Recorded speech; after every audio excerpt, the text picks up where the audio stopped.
Ça va les gars? Ça va les gars? Eh bien voilà, départ de la morning routine.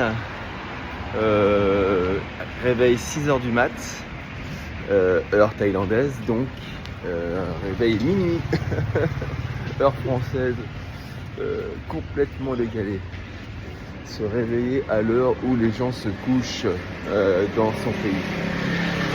En fait, il y a 6 heures de décalage, en fait, c'est quasiment une demi-journée de décalage puisque c'est toute une nuit. Voilà. Donc, en fait, c'est pas simple quand on bosse en relation avec des gens en France ou même au Congo, puisque le Congo-Kinshasa, c'est la même heure qu'en France.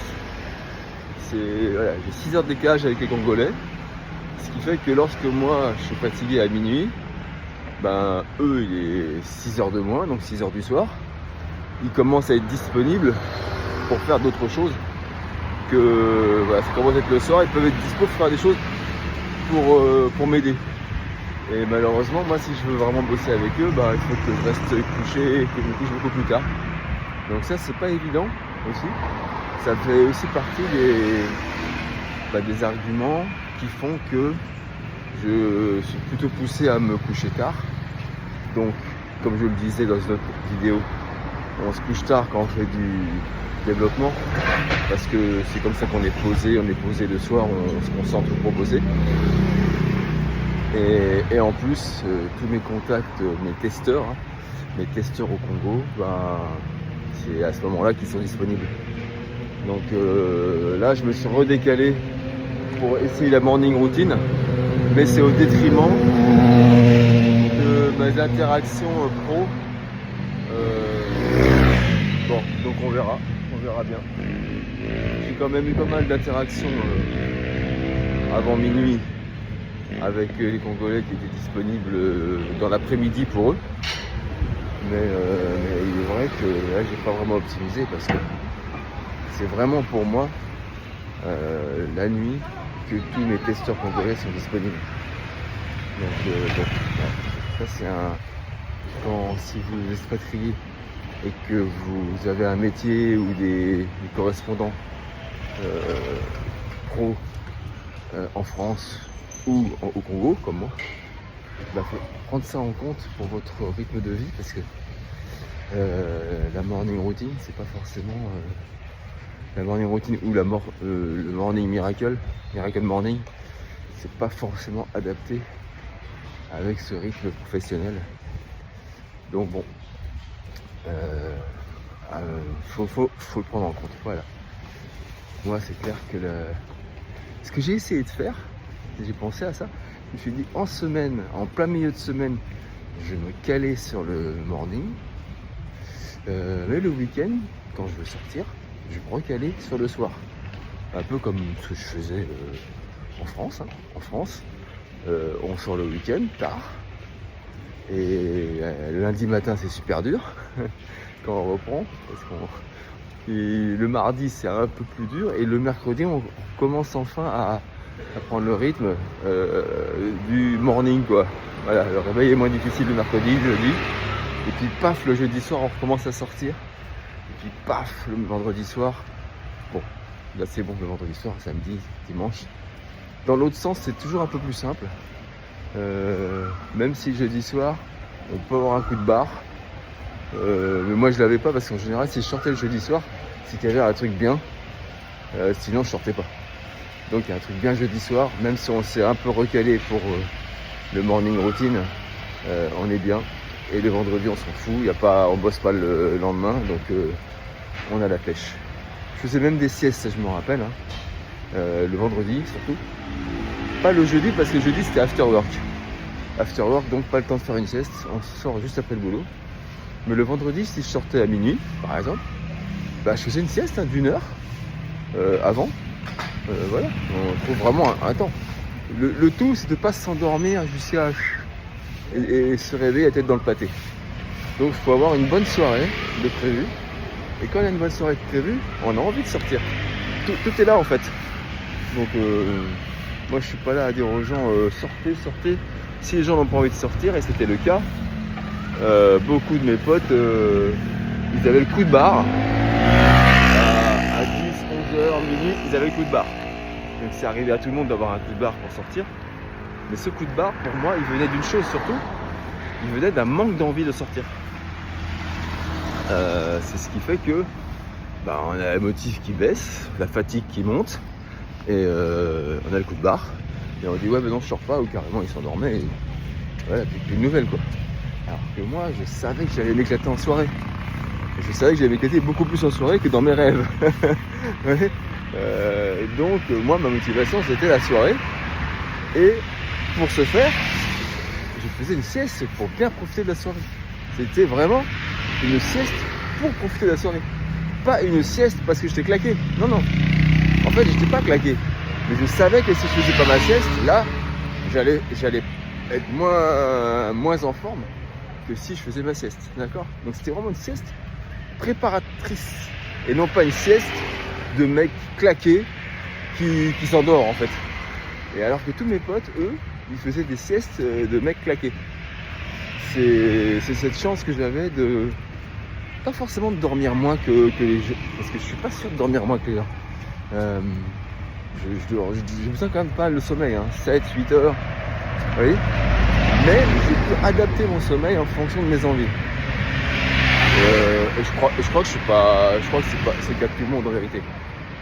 On peut adapter son sommeil en fonction de ses envies.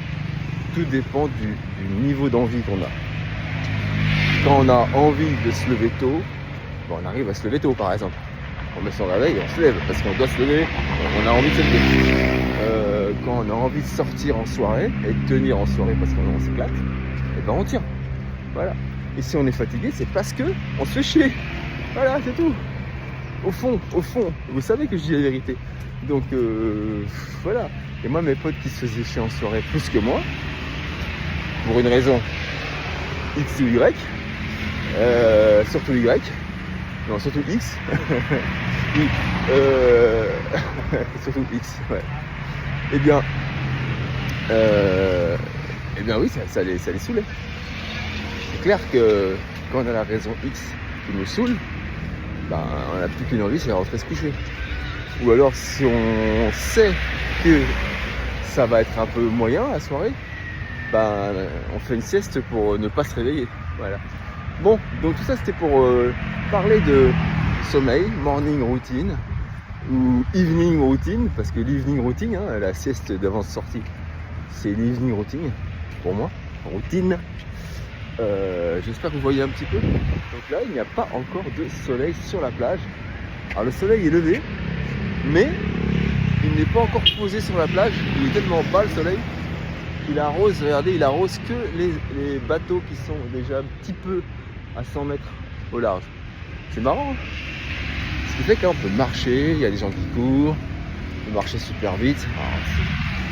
Je sais que je marche pas assez vite là en parlant avec la vidéo, mais dès que je vais couper la vidéo, je marcherai un peu plus vite en balançant les deux bras, parce que là je balance pas les bras et c'est bon de balancer les bras. Voilà. Alors là il y a le Mike Shop Mall avec un fitness en haut et peut-être une piscine aussi en haut, mais je sais pas. Bon, pour l'instant j'arrive à me contenter de pas de piscine, parce que je vous rappelle que je suis en comment on dit déjà, en repos, en récupération, c'est pas ce que je voulais dire, mais bon. Et je suis en récupération de mes yeux, donc je me contente de faire des choses faciles à faire, donc sortir marcher, se poser sur la plage avec tout ce qu'il faut, donc le fameux siège là, plus un tapis de plage en osier qui coûte vraiment pas cher, Je crois que j'ai acheté 10 bahts. C'est dingue, 10 bahts, 1 euro. 1 euro équivalent, pas attention. C'est comme si j'ai acheté ça 1 euro en France. Donc c'est pas cher, voilà. Et oui, donc oui, j'ai tout ce qu'il faut pour me poser sur la plage avec confort et économie, puisque j'ai pas à payer 50 bahts à chaque fois pour me prendre un siège que je vais vous montrer là. Hop, voilà. Les sièges là, sont pas encore ouverts, hein, en plus. Donc, je sais pas comment je ferai pour être dessus là. Ouais, il y en a qui sont accessibles, mais voilà, ça commence à ouvrir les sièges. Mais non, je préfère être moi-même, choisir ma position, pouvoir en changer quand je veux. Alors que quand on prend un siège à 50 bahts, bah c'est bloqué. Alors peut-être qu'on peut bouger au sein du paquet de sièges, mais si on veut vraiment bouger, bah hop, c'est reparti pour 50 bahts. Voilà. Quand on est en vacances, franchement, c'est cool. On peut dépenser 50 bahts par 50 bahts, on s'en fout. En vrai, hein, bah 50 bahts, c'est 1,20€ en vrai. Voilà. Mais moi qui vis comme expat, je me dis non, je vais vivre avec le coût de la vie ici. Et du coup, c'est vraiment là que ça tient, que c'est bon. Ma technique, mon astuce, elle est encore meilleure en fait. Je trouve qu'elle tient, comment dire, elle a plus de valeur, elle est plus crédible quand on pense expat que lorsqu'on pense vacances. Pourquoi? Parce que quand on pense vacances, à la limite on s'en fout. On sait qu'on va ramener des trucs aussi. Quand on achète quelque chose, on veut acheter quelque chose qui est vraiment intéressant. Donc par exemple, on convertit en euros, vraiment, une vraie conversion en euros pour savoir si c'est intéressant d'acheter ça ici et de le ramener en France. Ok? Alors que lorsqu'on vit en expat, bah, limite on essaie de vivre avec un coût de la vie le plus bas possible. Et du coup, bah, mieux vaut vivre en tenant compte du coût de la vie. Vous voyez ce que je veux dire? Et pas en convertissant comme un gros Richard de français touriste qui arrive avec 5 000 €, 10 000 € pour s'éclater pendant 2 semaines et qui claque tout quoi. Non, moi je suis pas là pour claquer, je suis là pour économiser, vivre au mieux.